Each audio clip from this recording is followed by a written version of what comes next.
making the VC's job as easy as possible. And this is something that founders don't even heard of them. Getting your data room prepped in advance is immensely valuable because it shows that you know what you're doing, you're packaged up, and don't be afraid to kind of have like a pre-drafted memo ready to go for the VC. And that's something that you don't know necessarily what you're up against, but draft a memo that's beyond your deck. Like your deck is meant to get you a meeting. So many founders think that their deck is meant to get them an instant investment, and they throw like 50-page deck with like everything in it, and like all like, and we're gonna do this, and then we're gonna do this, and then we're gonna do this. So it's like, just tell me what you're incredibly good at and why you're qualified to do that. Entice my appetite to take a meeting, and then find out how you can get past my filters as an investor with that particular message.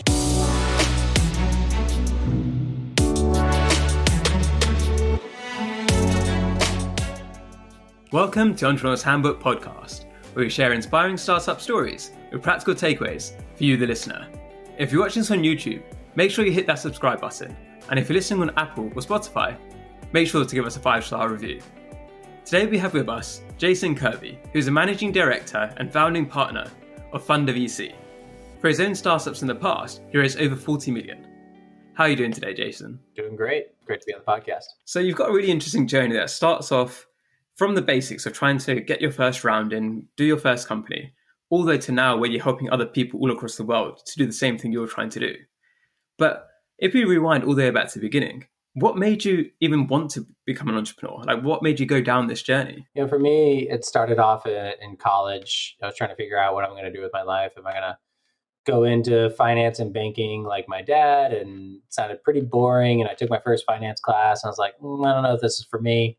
And was trying to explore, and was fortunate enough to have a friend, family friend who's a mentor of mine, kind of share a couple books with me. In one case, it was like Rich Dad, Poor Dad. And it kind of taught me the idea of financial management and like personal ownership, owning a business, all that kind of stuff. So I got super inspired. I read like 7 books in a summer, and I was just like, I need to start a business. But I had no idea what business to start. And, I spoke to, a friend of mine, has had a successful business. He's like, whatever you do something that you love and the money will follow. Never do something for money. And at that time, I graduated high school. I was like 19. I was in college. And something I was passionate about back in high school was like photography. And I was like, all right, let me start a photography business. Like that sounds like it'd be fun, and maybe I'd make some money. And never thought it to be actually anything of substance. It was just kind of like something to pursue and apply my knowledge I was learning in business school. And ended up becoming the largest, event photography business in San Diego. And I ended up then building out the largest photography school in San Diego, which actually was my favorite thing to do, was building out the school and teaching people how to take better pictures of their kids, friends, start a business, all that kind of stuff. Learned a lot along the way. But after doing that for several years, I kind of realized like, well, running a small business is fun. I like the photography, but I started to realize I liked photography less and less, and liked building businesses more and more. And I started aligning my passion with that. And I started like winding myself out of doing the actual photos and scaling the business. And that's kind of where my head went. But I was also kind of at a plateau. Like, San Diego is only so big, and I wasn't really as passionate as I once was about that particular business. And it was then I kind of connected with a friend who ran like the local photography shop, said I needed to talk to a guy. I was telling him about what I want to do next. And he was like, you got to talk to this guy. I invested in his company. You guys are a perfect fit. You should talk. Ended up being like a startup idea, like a marketplace connecting photographers and consumers and businesses, streamlined the photography booking experience. And I fell in love with it because I help a lot of emerging photographers kind of build their businesses. And I was like, home run. We called it toggly.com. We were growing like 40% month over month for like a year and a half. It was awesome. Could not raise capital for the life of us. And that was like my introduction to raising money. I thought, here we are. We got this great business. Granted, it was 2013 in San Diego. There was like absolutely no venture capital market at the time. A couple angels, but nothing really interested in tech. It was all biotech or businesses that were making money. We weren't really profitable by any means. And so we struggled to kind of go out. We went all up and down the coast. We did all these angel pitch events, total waste of time and money. We met with all the wrong people and kept getting advice from all the wrong people. And we're just like, what are we doing wrong here? Spent about 2 years building this business. And we finally feel like we met the right person. Came through like multiple, intros. Finally got this amazing, kind of glorified entrepreneur in San Diego who loved our pitch, loved our story, and was like, you know what, I'm going to get you to the right, investors. And it happened to be like, if you could spell out the perfect investor and put a giant bow on them, that it would be this firm. But we were so desperate for money, and we were basically had about a month left of runway, and he wanted to kind of connect us in a couple of weeks. And we made a tragic mistake, basically jumping the gun, not waiting for the intro, but basically going as far as to that VC's office that day after the meeting with the entrepreneur, and basically trying to use that as leverage to get a meeting now as opposed to later. Well, we burned that bridge real quick. Really? And we learned that well, there's certain social norms that you need to follow when accepting an intro. You let them do it at their pace, and you let them guide you, and you follow their preferences. You don't just jump the gun. And that was like kind of our one last shot, and we basically lit it on fire, threw it in a trash can, threw it off a cliff, and basically burnt that complete relationship. It was very unfortunate. Lifelong lesson learned for good after that point. But we had an acquisition offer coming in from Kodak. I knew the CMO of Kodak. We were like, okay, let's hunt this down instead. Fell apart in the final hour, and basically left us for dead. It was a pretty unfortunate experience. Kind of burnt me out in the whole San Diego market when it came to the startup world. But amazing learning experience. We built a great company, great product, phenomenal reviews, lots of loyal users. We knew we had something, but wrong timing, wrong market, and potentially just wrong approach for raising capital. And that inspired me to move out to New York, where I had an opportunity to kind of pursue another startup, come in, founding team to build what was known as Liquid Sky. It was a cloud gaming technology company. Basically, me, the founder, and like a couple engineers. And that's where we New York, a lot easier to raise capital, but still learned a lot. A lot of kind of handshaking, kind of like opening the doors, boys club kind of thing to kind of get money in the door. It wasn't so much on the merit of our idea or a business, as more of the founders' connections. Wasted a lot of time meeting with the wrong people, but fortunately got in the room. We ended up raising in total about 12 million for the company, and grew it to about 1.8 million users. Sold it to Walmart at the end of 2018, and it was pretty good success, but had some pretty gnarly stories all in between if you're interested in packing those. But from raising capital to hostile board to acquisition deal with Samsung falling through the day of, literally bottles of champagne at the office, ready to party, and the deal falls through the day of.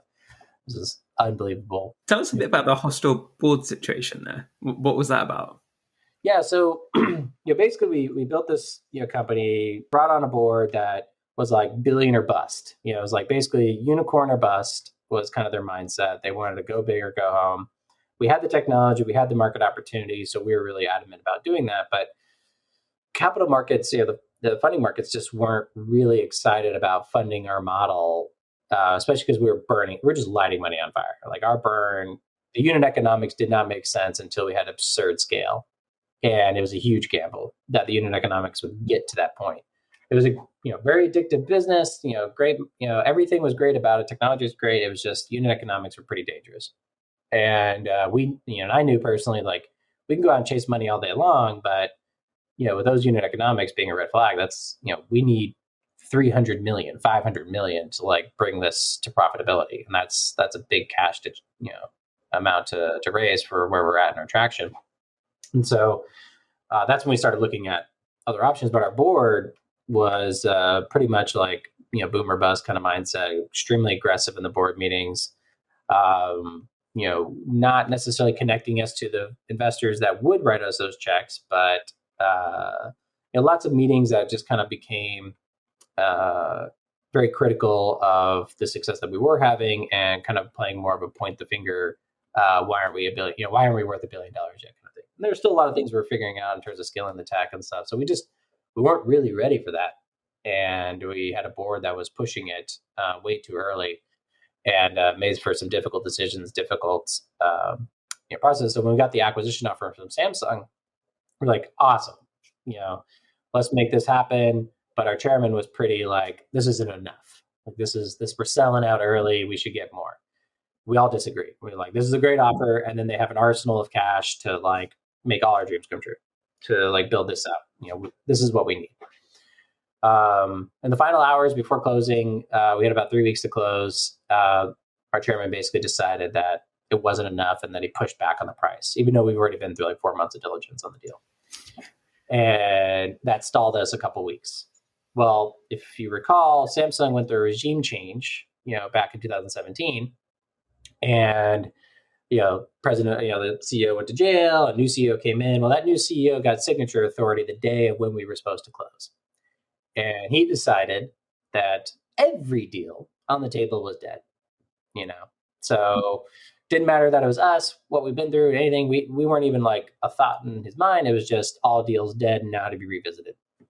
And so we had buses, we had champagne, we had all this stuff to take our employees down to the new office and, celebrate and all this kind of stuff and get their new offers. Nope. Founder and I found ourselves, crying in a corner because we found out like 6 a.m. We basically found out at the start of business, Korean time. How did you pick yourself up from that? Because obviously it was a huge shock to you. Oh, dude, brutal. Well, we were fortunate that we negotiated a breakup fee. So, because we burned all our cash, we're like, we're going to get acquired. We don't need, we don't need the money. Well, we had a breakup fee that bought us enough money to kind of get through, to kind of pivot. And we knew that our unit economics weren't going to raise cash. So we had to kind of go from B2C to B2B. So founder and I were, we're not giving up. We basically, looked at each other, knew we were up against one hell of a battle, but we made some serious cuts, some very unfortunate cuts, let go of some really good people, but it was more on the consumer side. And, let go of some of the, performers that weren't performing at their peak. Really reduced our burn as much as we could to kind of keep the product as is, but not focus on growth, use it more as a case study to get B2B contracts. And then basically like a couple weeks after the deal fell through, I was out signing deals with Walmart, Verizon, LG, KT Telecom, all these, Fortune 500 telecoms and big brands that had distribution. And we didn't have to worry about marketing costs, and we could basically provide them our tech as like a white label and, profit that way. So we started signing 6-figure, 7-figure deals to kind of get that off the ground. And then it was Walmart, which is our biggest client, kind of saw what we were doing and saw that it potentially is competitive. So they tried to scoop us up and made an offer to acquire us, which was awesome. We were pretty stoked on that opportunity. Went through the whole process again of the acquisition. This one actually went through. The team at Walmart was great. Everyone was great. We basically, got pretty juiced up. We got now, at that time, we were said, you have $600 million to burn over the next 3 years to get this to, substantial traction and be deployed across the entire Walmart network. And we're just like, that's what we need. But you never heard of Walmart Gaming, which is what we were going to call ourselves, because they shut it down 2 weeks before we announced. So 6 months after the acquisition, we were like on fire. Everything was going great. We had booked out this big venue to announce at E3, big gaming conference in LA.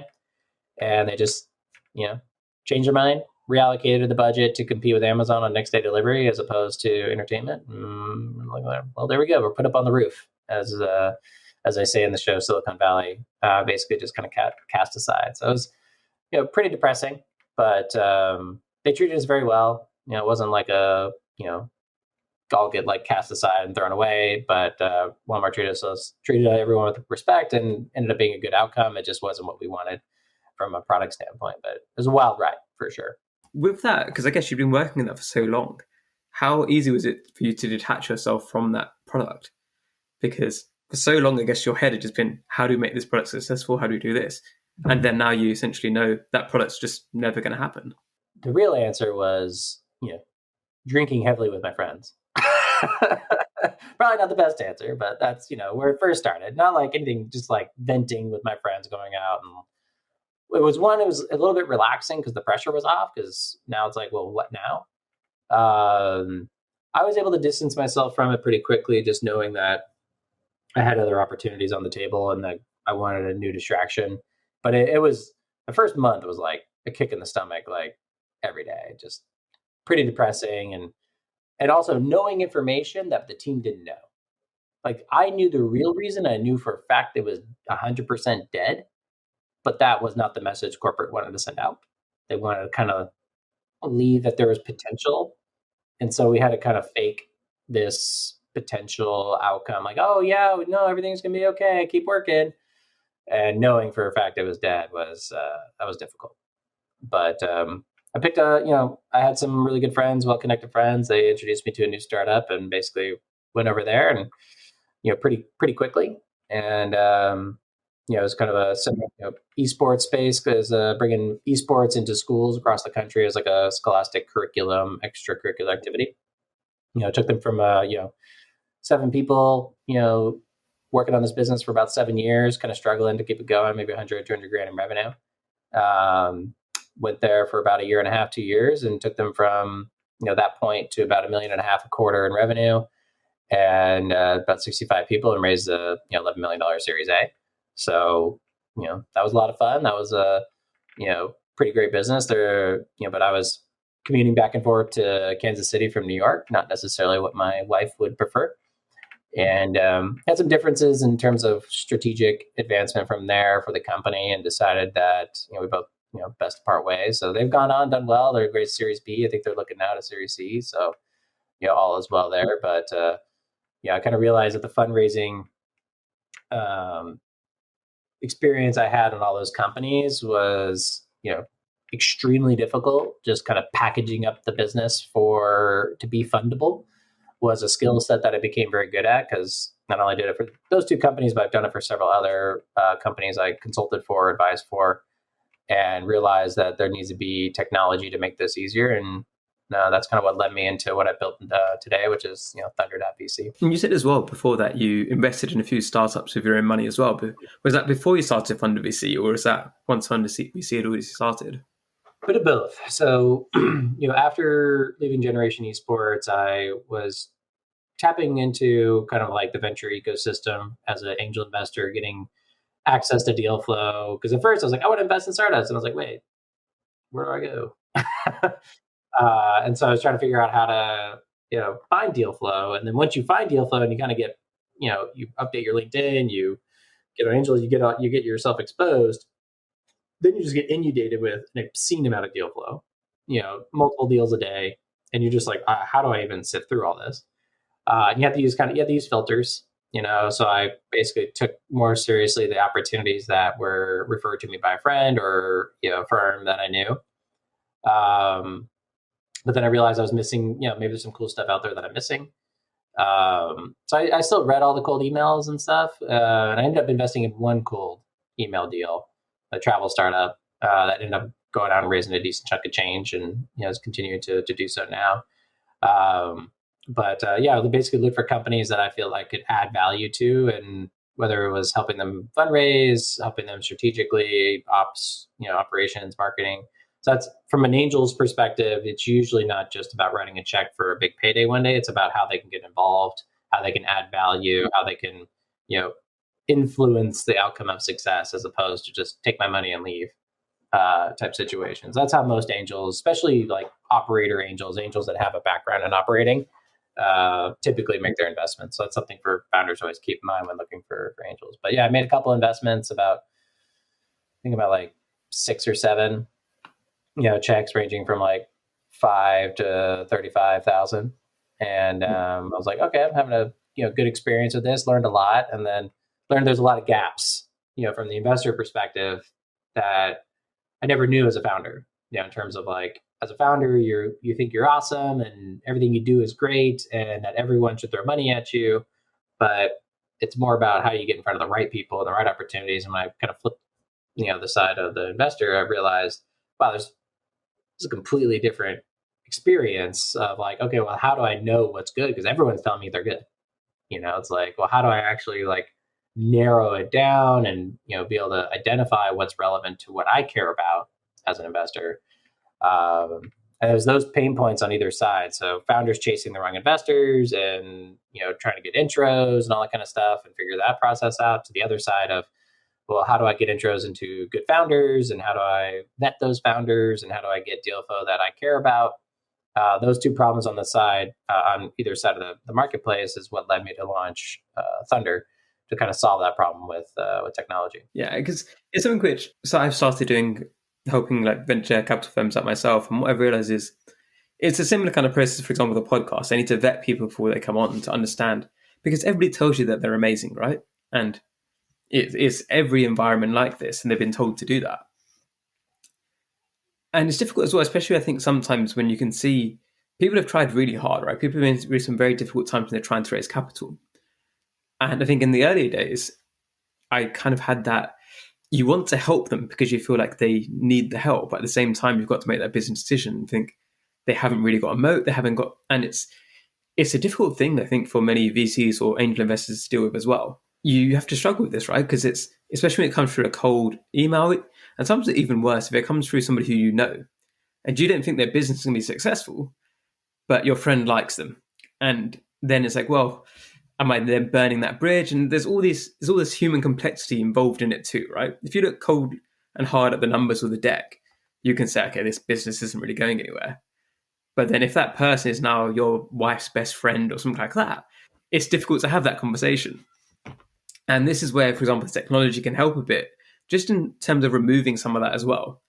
And when you actually went about Thunder.vc itself, how did you start? Like, what was the actual baseline of the technology and what it was going to do? Well, after I left last company I was doing, angel investments, I'd reached out to a VC firm that I've known for years, just to kind of reconnect, and also, kind of like share deal flow and see what's going on, have a better idea of what's going on in the market. And when we were catching up and talking, they were basically walking me through the same problems they're having, and I was having, they're explaining to me, and I was like, okay, well, there's something here. And then he kind of just like drops like a little, well, now that, we're talking about this, we actually have been exploring a company like this, that we've kind of built like a super basic MVP. It's basically just black and white, skin and, just bones at this point. You want to take a look at it? Maybe this is something you want to take on. And it literally was just like super basic MVP, like sign up page, profile page, and then the ability to kind of like sort and filter and a list of investors. And it was called Thunder. And I was just like, at first I was like, oh, I don't know. But then I just started looking. I was like, I love helping founders. I love working with, capital allocators. I love the whole ecosystem. I love the value generation that the right connection can have. And I kind of looked at the opportunity, and there's been many attempts to try to streamline the fundraising process. And most of them fail, usually due to business model, or just not having enough of a network effect or enough data to really be of substance.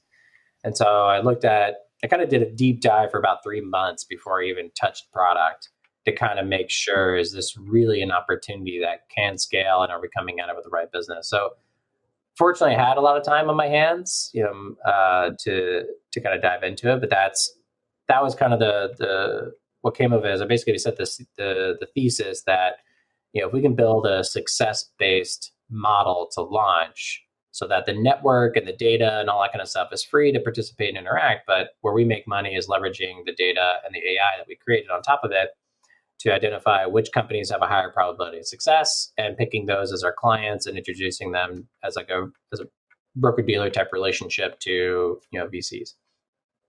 Also, the market was hot as hell, and the end of 2021 and early 2022. So I was like, oh, this will be a home run. Like, there's money flying out the door everywhere. Well, by the time we finally actually launched, market's completely tanked. So it's a completely different dynamic. But that's essentially how we got, to the premise of like, okay, like every founder knows that raising capital is a full-time job. Like you have to run your business and still grow it and do it all at once. Like it's this impossible feat that founders are expected to accomplish. And some VCs see it as the great filter. If you can't do it all, maybe you weren't meant to be. But it's not always fair to say to every founder, especially ones that don't necessarily come up from a means of privilege or have, immediate access to high net worth individuals to kind of get things off the ground. And so it could be a total, grind to kind of, work all day, work all night on the business and work all day on fundraising. And I just kind of set out to be like, this would be a huge win for society if we can connect the right people at the right time, using technology at scale to, kind of spark those opportunities for fundraising, as opposed to the endless battle of, founder just chasing people with money, but not with any kind of strategy, or what you were just talking about, the kind of the warm but irrelevant intro. That's what also killed me, was the amount of intros I would take and the meetings I would take that were just like of zero value to either party. But like, then you take that call and you try to help and you're like, well, I'll give you some advice, but they didn't come for advice. They came for money. Yeah. And when you start throwing advice out there, they're like, yeah, okay, whatever, thanks. And you're just like, well, that's not a great way to build a relationship. And so that was another issue that I wanted to kind of solve, was, this unnecessary meetings that were just happening for the sake of maintaining a relationship, as opposed to the merit of what the meeting is supposed to be around, which is typically fundraising. So that's kind of one of the big goals that I set out to solve, was to make sure that we're putting founders into a higher probability of success with the intros that they get through our network and what our AI recommends, to, basically, not waste their time, because founder time is immensely valuable. Like, could they be taking 100 meetings? Sure, they could spam the entire VC industry and get a lot of meetings that go nowhere because they weren't strategic in terms of who they're crafting their message towards. And they were doing all that time not getting traction, because at the end of the day, sales cures all, is the, what my previous co-founder used to say, is like, sales cures all. If, like, you have sales growing month over month, it becomes a lot easier to raise capital.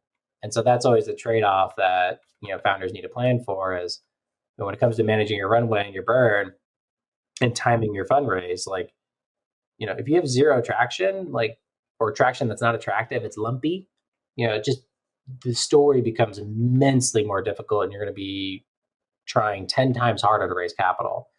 Founders want, VCs, as much as they say they're risk takers and they're betting on the future, at the end of the day, they want as little risk as possible.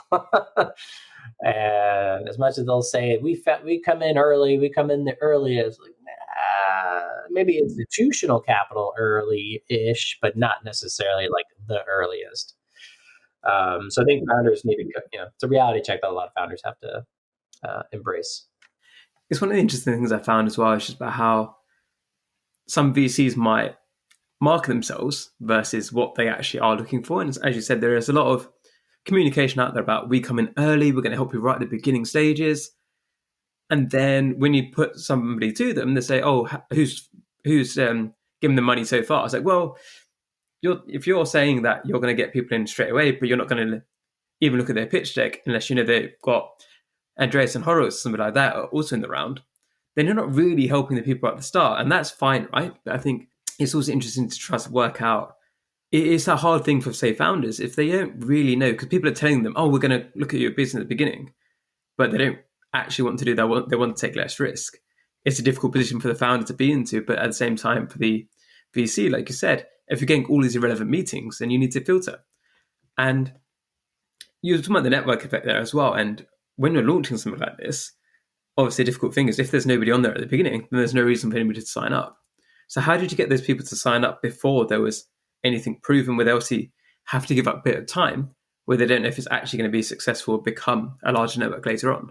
Yeah, and that's something that that's why I launched this with my partners, that VC firm I was telling you about, because we were able to tap my network, their network, to kind of get an initial user base off the ground.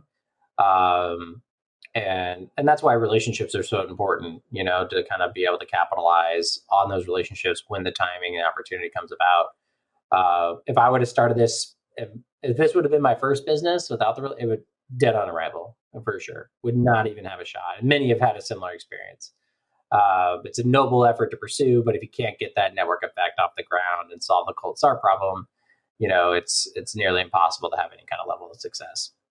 And so I basically leveraged my clout and my partner's clout and their brand to kind of to get that initial trust into the network, which at that point was just an opt-in, really, just saying like, all right, I'm open to deal flow. All right, so we got VCs, we got some angels. Now we can go out to founders and say, hey, we got people that are willing to listen to you.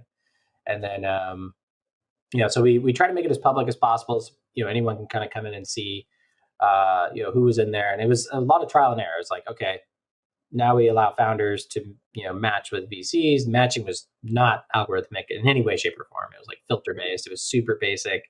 And it turned into a giant spam fest where founders saw an opportunity like, well, look at all these investors. Let me just hit send. They just kind of went down the list as opposed to like thinking about how to communicate to that particular VC, how to approach that particular VC. Because in my opinion, a lot of VCs are the same, but not from their perspective. They all think they're different.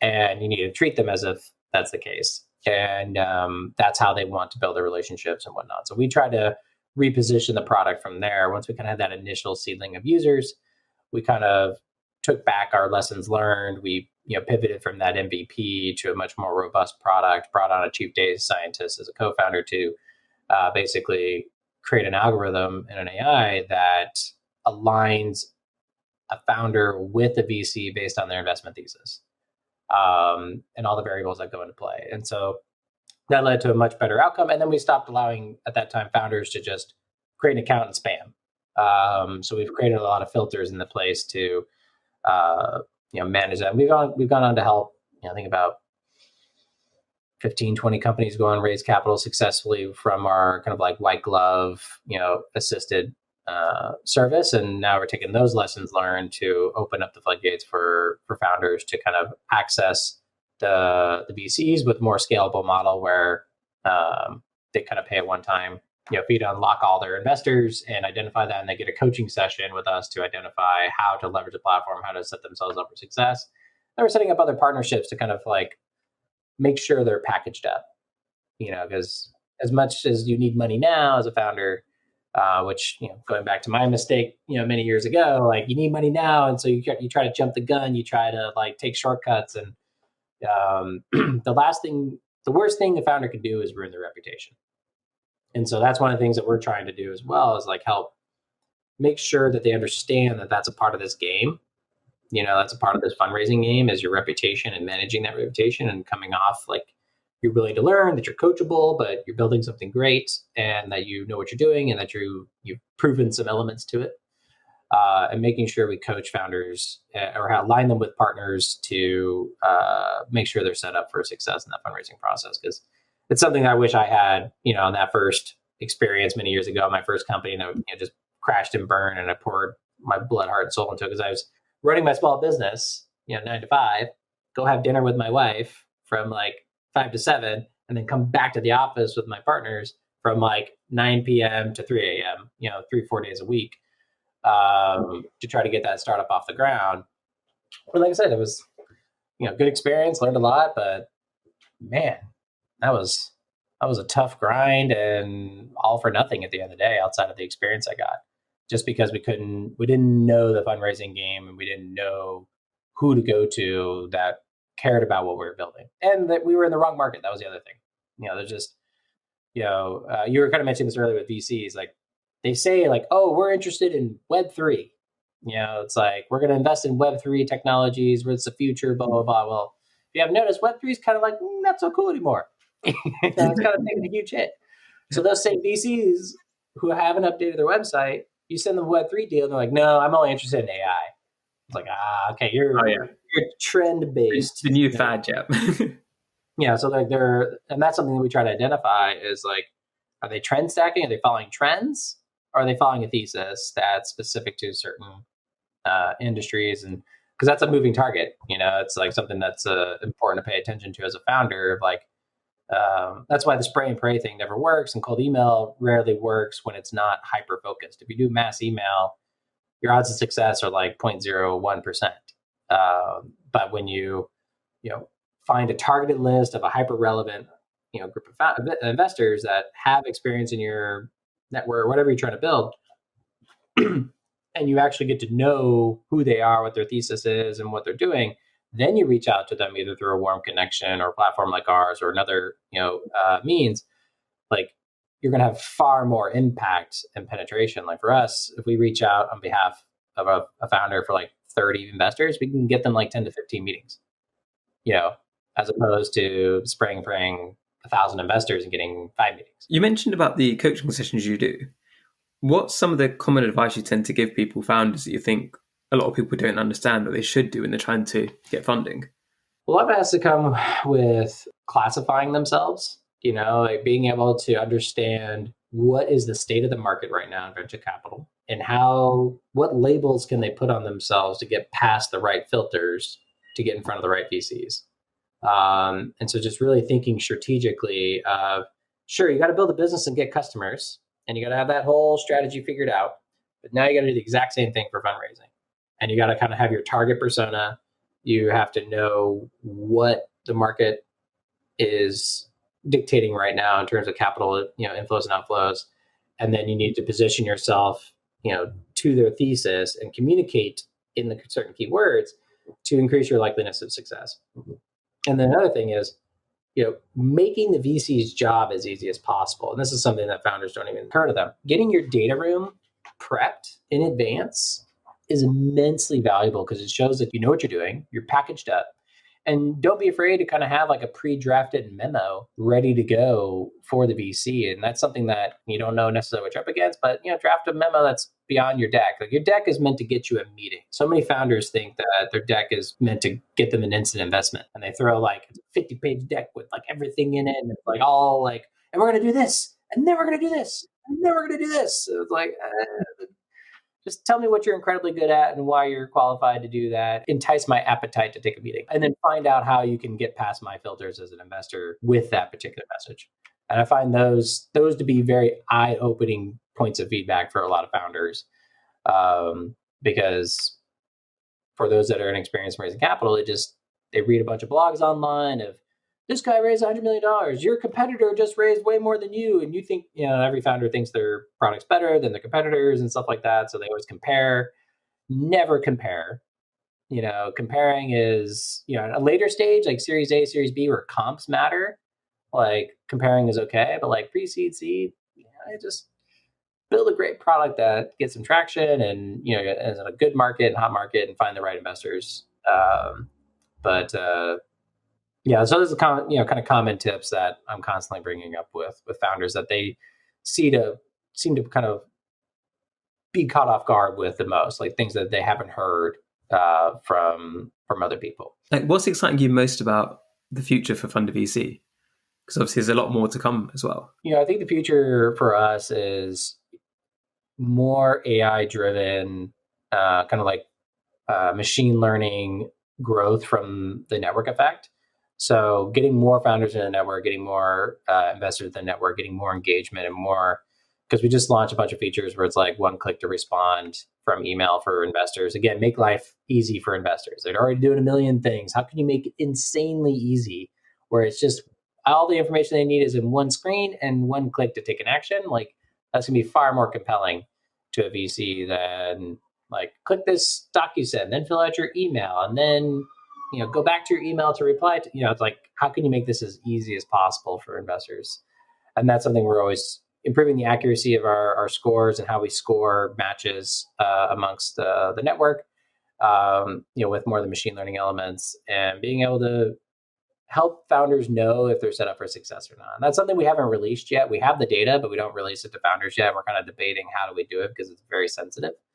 Because basically our AI will tell us, like, based on the data you provided, you have a very low probability of raising capital.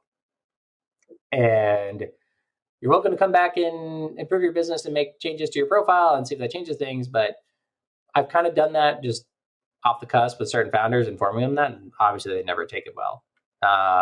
Rightfully so, it's their baby and they think it's awesome and that's why they're dedicating their life to it. But maybe with a few adjustments to the business, they might be more attractive or maybe more traction, focus on that. But I do want to try to help founders know now is the time to raise money or now is not the time to raise money. And I think if we can give those insights to founders on better assisting them on timing and then managing their forecast in terms of burn to give them enough runway to raise capital after they hit certain milestones.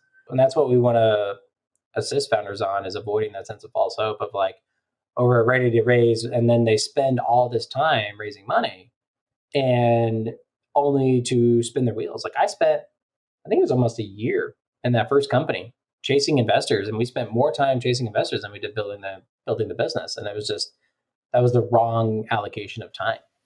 Mm-hmm. And I think that we can't just be like, too bad, so sad, you're not ready. You really got to like, you don't want them to fall short of their dream. You don't want to like crush their soul. So, trying to productize that, I think would be a unique challenge that I think is in our future as we scale to better assist founders on where they are in their fundraising map, or their journey, to be able to give them the right feedback and advice to better package them up when they're actually ready to raise, or potentially guide them down the path of maybe don't raise venture, maybe get a little, maybe pursue angel capital if you need it, get to profitability and build a great small business that will make you a ton of money as opposed to making investors a ton of money. And I think there's a lot of sex appeal to venture capital of the next unicorn.